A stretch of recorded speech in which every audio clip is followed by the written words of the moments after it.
Hey y'all, how y'all doing today? Well, it's Put Y'all on Wednesdays.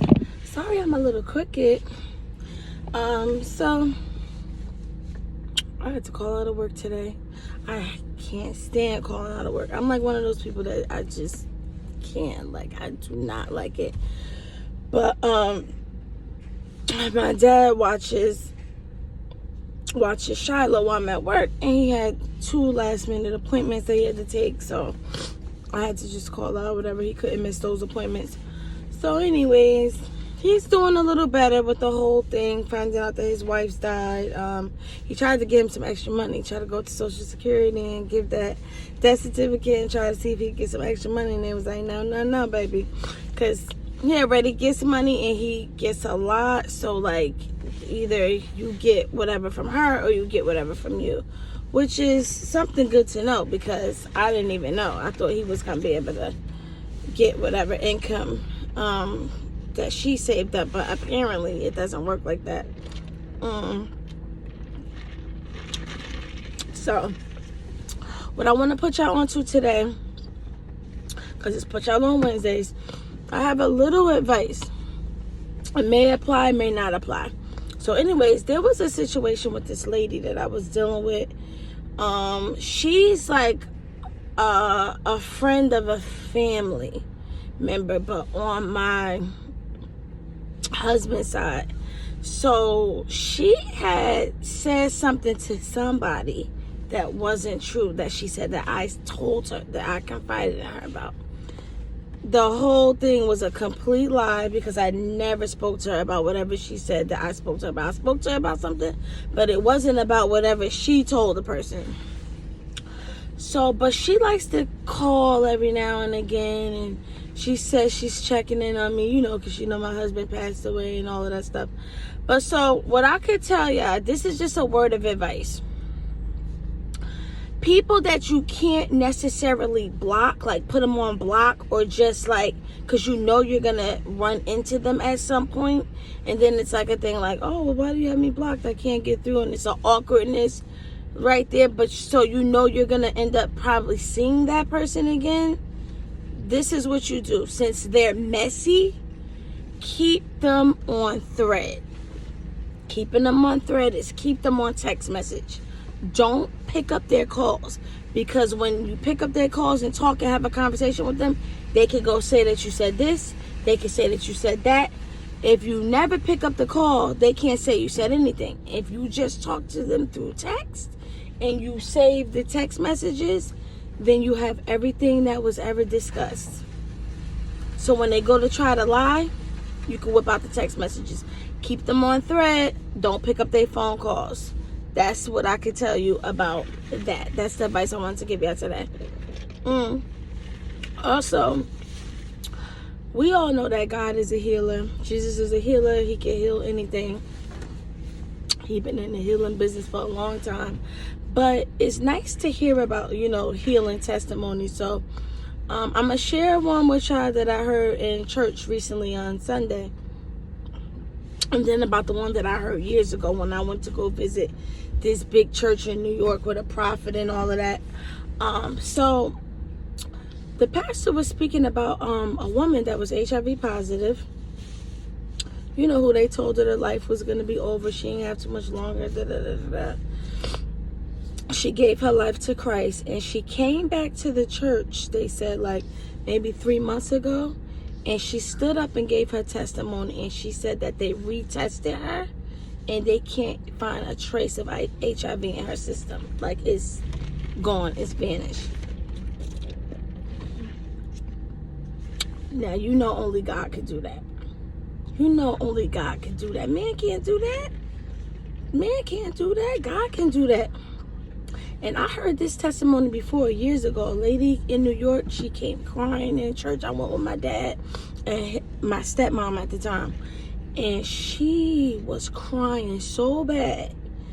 And she gave her testimony, and she talked about how God had healed her from HIV. So I just want to say, like, people that, like, if you find out, like, you're HIV positive, you don't have to be, like, passing it around. Like, don't be getting angry and then going passing it around because you got it. You don't have to do that, because that's wrong. That's wrong, and that's disgusting, and that's just evil. You can give your life to Christ.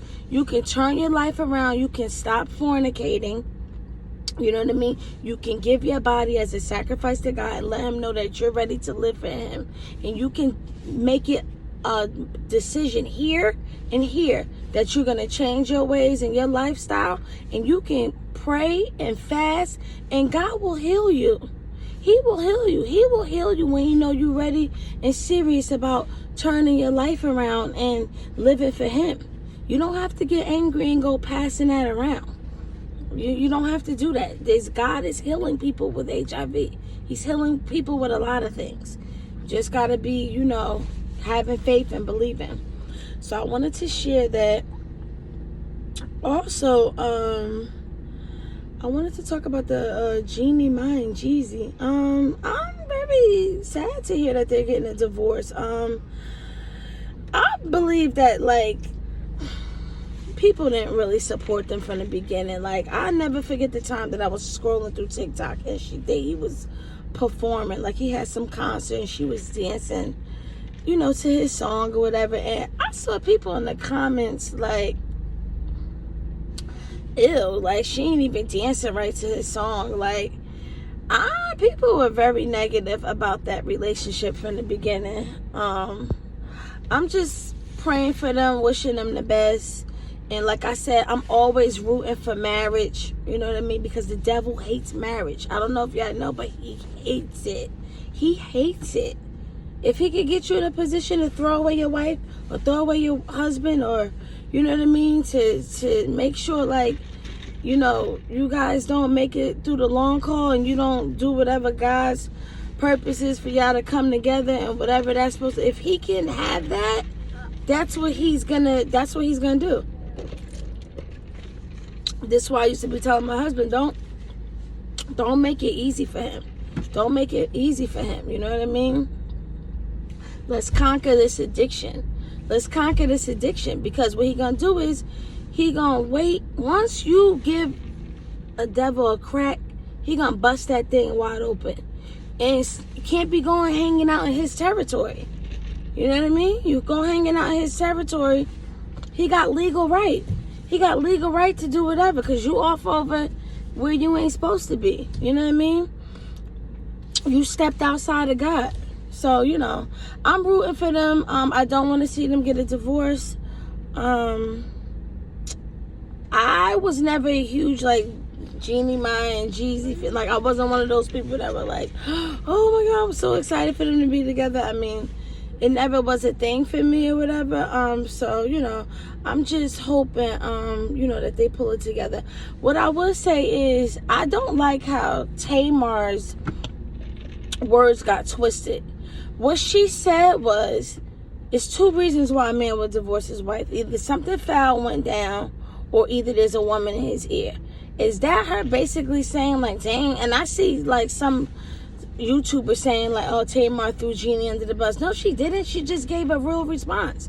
She gave her opinion. She gave her opinion of why a man would want to divorce his wife. Two main reasons that she think a man would want to divorce his wife. You know what I mean? She ain't throwing Jeanie under the bus. She sound like she was actually disappointed that they were going through this. So, people so messy. Anyways, y'all have a good day. I love you guys. Remember, keep God first. Talk to y'all later. Like, comment, and subscribe. Bye.